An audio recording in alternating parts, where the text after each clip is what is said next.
This is Democracy Now!, democracynow.org, the War and Peace Report. I'm Amy Goodman. I want to go back to Senator Saxby Chambliss, the top Republican in the Senate Intelligence Committee, to get Glenn Greenwald's response.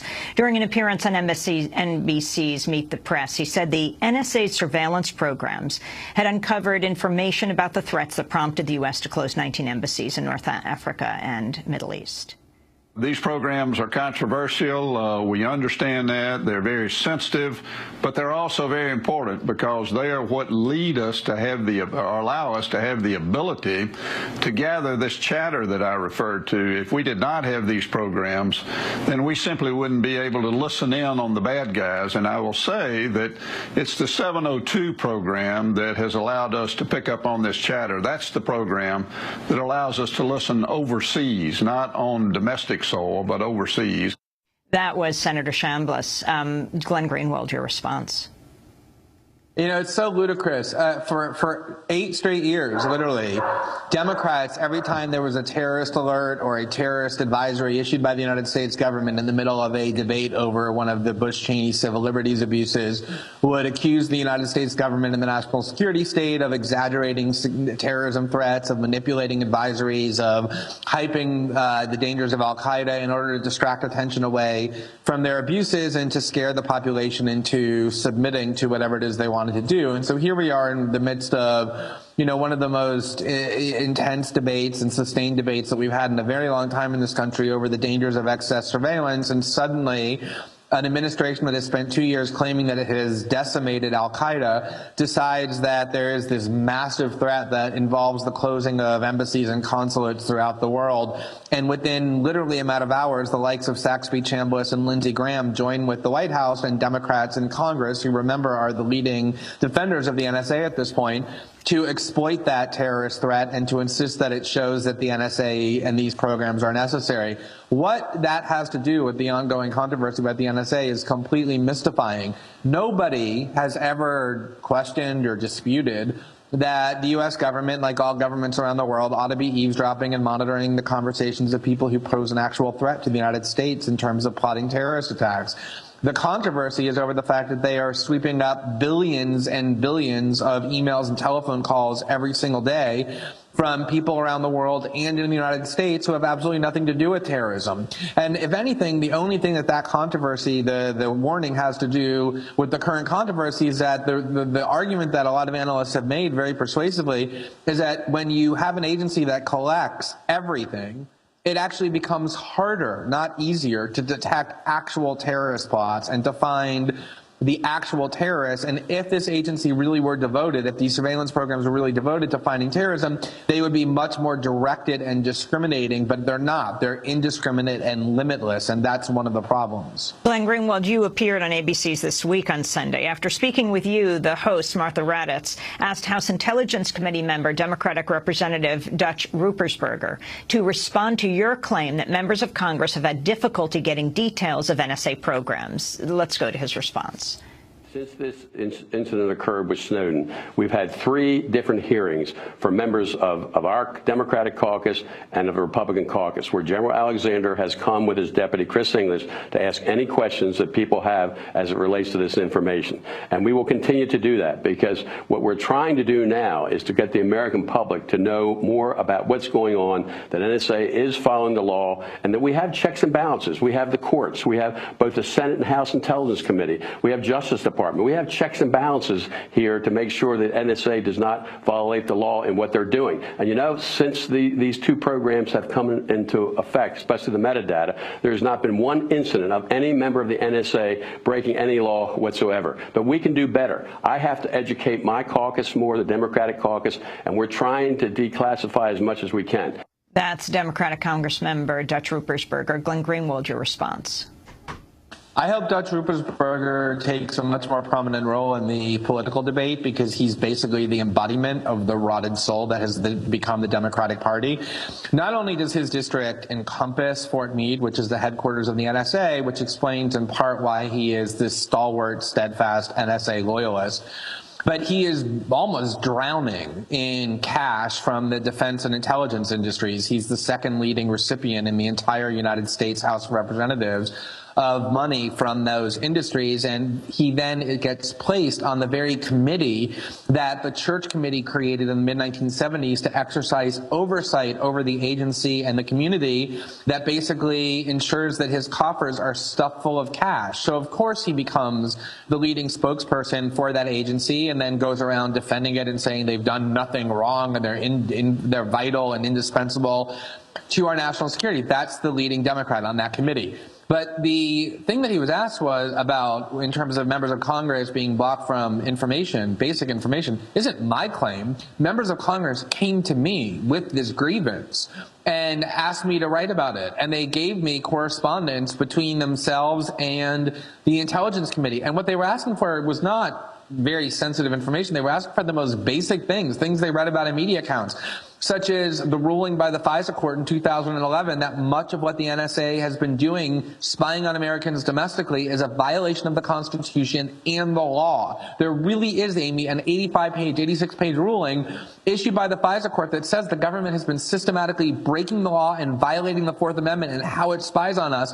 And not only can we not see that ruling because it remains a secret at the insistence of the Obama administration, even our elected representatives in Congress who we're told are exercising robust oversight are blocked from seeing it. And that's the correspondence that we published that was given to me by various House members. So yeah, they do get meetings with General Alexander where they get to raise their hand and ask questions, and General Alexander says, we're not violating the law and we are strictly adhering to what our guidelines are. He can say whatever he wants. They want to get the actual documents. That's how you exercise oversight, and they're being denied it about the most basic information about both the NSA and the FISA court.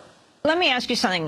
The former Alaska Senator Mike Gravel, who is the one who got the Pentagon Papers put into the congressional record and then had them published by Beacon Press, the whole thousands of pages, he said that the senators who have been really sounding the alarms, people like Senator Udall, Senator Wyden, of course, the ones who've been warning Americans in sort of cryptic ways, saying you got to find out about this, could actually go much further now that so much has been released by you and even the Obama administration. Right. Well, there's an article in Foreign Policy magazine over the weekend by the Yale law professor Bruce Ackerman that makes the same point. Remember, United States senators have full constitutional immunity against prosecution for anything that they say on the floor of the Senate. And Daniel Ellsberg, when he was trying to get people to read the Pentagon Papers, actually wanted to get Mike Gravel and other senators to go to the floor of the Senate and read the Pentagon Papers because they would have been immune from prosecution. You know, as much as I like the fact that Ron Wyden and Mark Udall have been sounding the alarms for a couple of years, winking and hinting at Americans that they would be shocked to learn all the things that the Obama administration is doing in secret, they didn't have the courage to tell us what those things were that they thought we should know. It took Mr. Snowden to come forward, who doesn't have immunity, and tell us. And interestingly, the very first interview I ever did on ABC about this case, I was followed by Senator Udall, and they asked Senator Udall about Edward Snowden, and the first thing he said was, I deplore his leak. So, you know, Mark Udall didn't have the courage to do what Edward Snowden did. He tried to get the country to know there was something going on that we should know, but didn't come forward and say, even though we have this protection. But I think Senator Gravel and Bruce Ackerman are absolutely right. There are all sorts of ways that if Ron Wyden and Mark Udall and others really believe, as they're saying, that there are serious abuses going on in the NSA, they could let us know and could do so with total protection, not unlike me, who's reporting it and being threatened with imprisonment, or Mr. Snowden, who's been charged for letting us know. They could actually exercise their constitutional prerogatives as a senator and tell us what they think that we ought to know, and they ought to do a lot more of that. How are you being threatened, Glenn? Well, I mean, I've had various politicians and various journalists advocate that I'm violating the law, that I ought to be arrested. There's been all sorts of debates about, with graphics on the screen of CNN and ABC and other places for months. Should Glenn Greenwald be prosecuted? Obviously, there are theories that the Obama administration has embraced that make investigative journalism a crime. So I'm not saying that I'm being formally threatened, but I've certainly been threatened openly by people who exercise a great deal of influence in Washington and who seem to be channeling what at least some of official Washington thinks. That's what I'm referring to. Glenn, you were supposed to testify last week before Congress. That hearing was canceled because President Obama was meeting with Democrats, but instead you released a major piece. And I want to talk about that in a second, but will you be testifying before Congress again? And would you come into the United States to testify? Last week it was going to be by Skype. So the hearing has, I don't know if it's been finalized, but I believe it's been rescheduled for September the 17th or 18th. They definitely intend to reschedule that hearing that was canceled when President Obama suddenly developed a newfound interest in speaking with House Democrats, whom he's traditionally ignored, which caused a cancellation of that hearing. So I believe that it is being rescheduled. Whether I would come and physically appear or appear remotely by video depends on a number of factors, including my schedule, the reporting that I'm doing at the time, as well as what the legal advice is that I get from my lawyers. So we'll see whether or not that hearing takes place with me remotely there or physically there, but I absolutely intend to testify. Well, that hearing last week was canceled, but minutes before the Senate hearing took place on that same day, you revealed details about a secret NSA program called X-Keyscore that's allowed analysts to search with no prior authorization through vast databases containing emails, online chats, and the browsing histories of millions of people. One of the top secret documents you obtained described how the X-Keyscore program, quote, searches within bodies of emails, web pages, and documents, including the to from CC/BCC lines and the contact us pages on websites. Another slide shows how the X-Keyscore program allows an analyst to learn the IP addresses of every person who visits any website the analyst specifies. Can you lay out what it is you revealed last week? Well, the best description of that program that we revealed comes from the NSA, which says that it essentially allows an analyst to search and then to acquire nearly everything that a user does on the internet. It's intended to be a comprehensive program. And within the database of X-Keyscore is every month, every 30 days, 40 billion internet records that are put into this database on top of what's already there. And what any analyst sitting at his or her terminal with access to this program can do is what you just described, which is they don't even need to know your email address. So if they do, they can find all your emails and read them. They can see what search terms you've entered in Google, what internet websites you visited, what Microsoft Word documents you've sent, what Google Earth images you've surveyed, essentially, as the NSA says, everything that you can do on the internet. But the real issue is that Mr. Snowden, in his first interview with us, made the claim, which turned out to be one of the more controversial and high impact claims, that as an analyst sitting at his desk, he could wiretap the internet activity of anyone, including the president. And he was attacked as being a liar by the GOP chairman of the House Intelligence Committee, Mike Rogers, and others, for having said that. And this is the X-Keyscore program essentially allows a person to do exactly that. There are legal constraints on what an analyst can do when targeting a U.S. person. They need to go to the rubber stamping FISA court first before they target a U.S. person. But even within the X-Keyscore database, there are all sorts of communications that Americans have, both with foreign nationals, which does not require a warrant in order for an analyst to intercept and read, or even U.S. persons to persons. They say, to filter out domestic communications, but as the New York Times' Jim Risen said on a CNN segment that I did with him last week, it's technologically impossible to filter out all of it. Much of even purely domestic communication ends up being put into these databases. And the key issue with it, Amy, is that when you sit at your terminal as an NSA analyst and you want to go and search, you don't need anybody's approval. Nobody looks over your shoulder to see what you're doing. You don't need to justify it to anybody. You just enter what's called justification, 3 or 4 words about why you're doing it, and it then processes it. No court needs to approve it. No supervisor approves it. There's post-search supervisory auditing, which is extremely random and scattered and not very rigorous, but there's no pre-search approval required, which means an analyst can invade all of this incredibly sensitive online activity anytime they decide to do so. Glenn, I also wanted to ask you about a news story you just tweeted about that was published today by Reuters. The article begins, quote, "A secretive U.S. Drug Enforcement Administration unit is funneling information from intelligence intercepts, wiretaps, informants, and a massive database of telephone records to authorities across the nation to help them launch criminal investigations of Americans. Although these cases rarely involve national security issues, documents reviewed by Reuters show law enforcement agents have been directed to conceal how such investigations truly begin, not only from defense lawyers, but also sometimes from prosecutors and judges. The unit of the DEA that distributes the information is called the Special Operations Division, or SOD." Glenn Greenwald, can you talk more about this? So this should be a huge scandal for the following reason. The essence of the Constitution is that the government cannot obtain evidence or information about you unless it has probable cause to believe that you've engaged in a crime, and then goes to a court and gets a warrant, and only then is that evidence usable in a prosecution against you. What this secret agency is doing, according to Reuters, it is circumventing that process by gathering all kinds of information without any court supervision, without any oversight at all, using surveillance technologies and other forms of domestic spying. And then when it gets this information that it believes it can be used in a criminal prosecution, it knows that that information can't be used in a criminal prosecution because it's been acquired outside of the legal and constitutional process.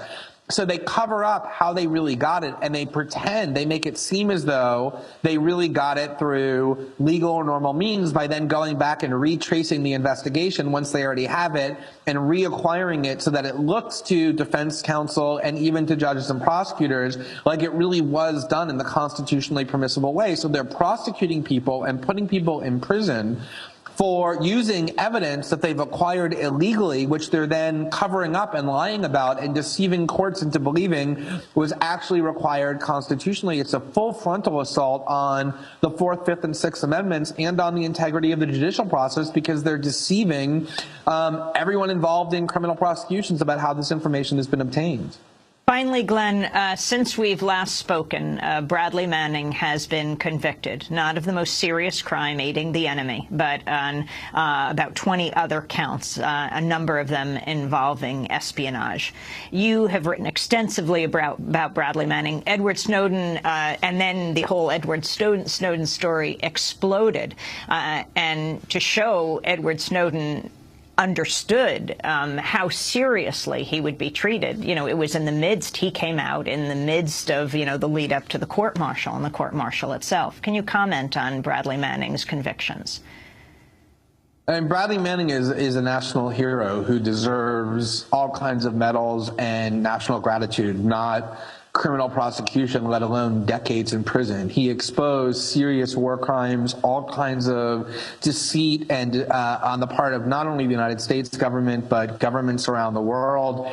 Even Bill Keller, the executive editor of the New York Times, a vociferous critic of WikiLeaks, credits the publication of those diplomatic cables with exposing corruption about tyrannies in the Arab world, including in Tunisia, that helped spark the Arab Spring, one of the greatest democratic revolutions of the last several centuries. And clearly his intent was to spark exactly the kind of reform that he was hoping to see in the wake of, for example, publication of the video showing the Apache helicopter killing of journalists and unarmed civilians and rescuers in Baghdad. And what this Bradley Manning trial really is about creating and bolstering this climate of fear in the United States where would-be whistleblowers are afraid to come forward and blow the whistle on what they learn is being done by their government that is corrupt and illegal and deceitful, to basically enable the government license to break the law by scaring and intimidating whistleblowers and journalists from reporting on it. And one of the things that has made Mr. Snowden's behavior so powerful, and the reason it has scared the United States government so much, is because it shows that people are willing to defy that climate of fear. And he's in Russia and has sought asylum elsewhere precisely because the U.S., as Daniel Ellsberg said, is no longer a safe place for whistleblowers. But the case of Bradley Manning is a huge national disgrace But I think it will be beneficial in a tragic way in showing what the true character of the United States is with regard to transparency and accountability. Bradley Manning's mother expressed support for her son in her first interview since his arrest more than 3 years ago. Susan Manning lives in Wales and suffers from health problems that makes travel to the U.S. difficult. Speaking to the British Daily Mail, she addressed Bradley directly, saying, quote, "Never give up hope, son. I know I may never see you again, but I know you will be free one day. I pray it is soon. I love you, Bradley, and I always will." Glenn, as we wrap up this discussion, when you released the video of Edward Snowden and you went to Hong Kong and you released story after story about his revelations, and I want to ask if you're going to be releasing more, did you ever expect it would come to this point several months later, 2 months later? Honestly, I didn't. I've been writing about surveillance issues for a long time, and for a lot of different reasons, sometimes it's difficult to make these stories resonate, even when you're writing about very severe abuses. Remember, in 2005, the New York Times revealed that the Bush administration was spying on Americans in exactly the way that the law makes a felony.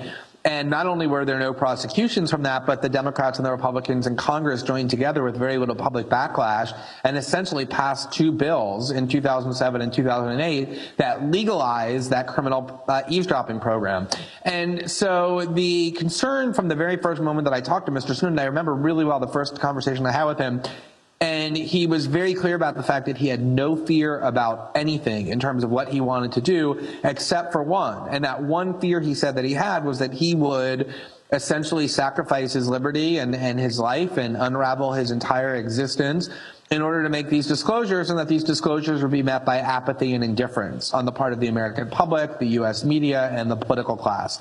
And so from the beginning, our discussions were always about how to make sure that that didn't happen, that people understood the true seriousness and the magnitude of what it was that was being revealed. And I have to say, 2 months later, to watch essentially this extraordinary and unprecedented coalition of conservatives and liberals and Tea Party and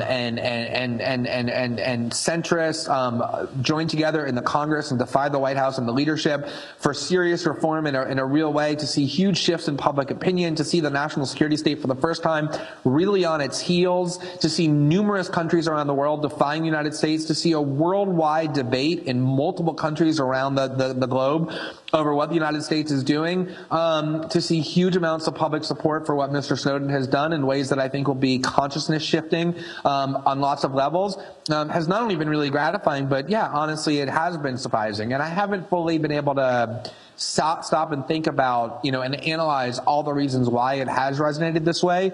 But clearly there was something kind of in the ether that was ready for this sort of political controversy. And I think that you do see enormous amounts of impact in the way that people are thinking and mobilizing, not just about surveillance, but about the role of the government and secrecy and the United States in general. And will you be releasing more information? Yeah, there's a lot more stories that I'm working on right this very minute. Glenn Greenwald, I want to thank you for being with us and spending this time. Columnist on civil liberties and U.S. national security issues for The Guardian, former constitutional lawyer. Glenn Greenwald first published Edward Snowden's revelations about the NSA surveillance programs and continues to write extensively on the topic. His most recent article will link to: Members of Congress Denied Access to Basic Information about NSA.